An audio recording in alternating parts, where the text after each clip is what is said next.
shark literally swam under me. I didn't see it, but it came from under my foot and grabbed my foot with its jaws and started shaking my foot back and forth. I was bit by a shark 5 years ago today, which is crazy to me. Basically, I was surfing in 2020 at New Smyrna Beach. A shark came from under my foot, bit my foot, and started shaking its head back and forth, trying to tear my foot off. Thankfully, it didn't succeed. It almost took 2 of my toes, but we still got it. We got an early bite. So I'm hanging onto my board trying to stay on, and it was just so much. It just happened out of nowhere, and so it was very unexpected, and I didn't even really know what to think. But within maybe 5 seconds, I don't know how long it was, it let go of my foot. So then I was like, I'm out. I told my cousin and I told people around me, and I started paddling back to shore. It's a wave knocked me off my board, so I'm a little panicked at that point because I'm thinking it might come back. I get back on my board, come to shore, look at my foot, see a literal jaw mark on my foot. It was crazy. And you can see the drag marks of it too when it was shaking its head. And then I crawl into the white sand, the dry sand, so no water, trails my.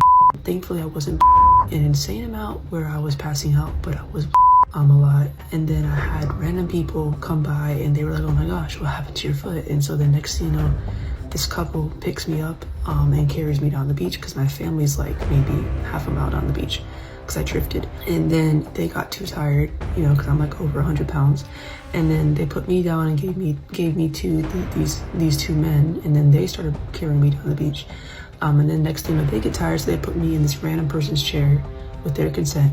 And the lifeguard comes because people called 911 in the meantime.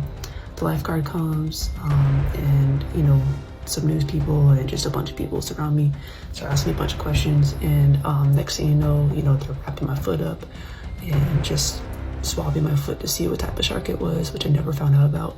So that's a good question. I actually should know.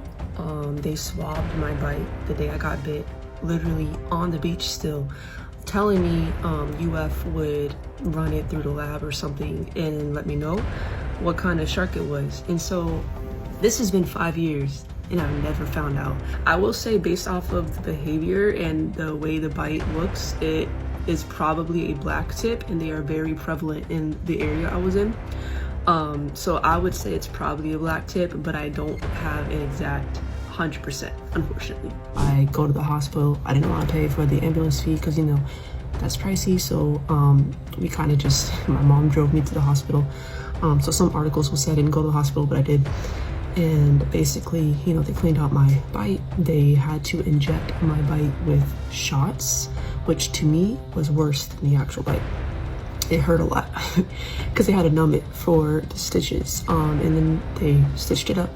Not that much, because you can't really stitch a shark bite too well because their mouths are very dirty and they don't want to risk it getting infected.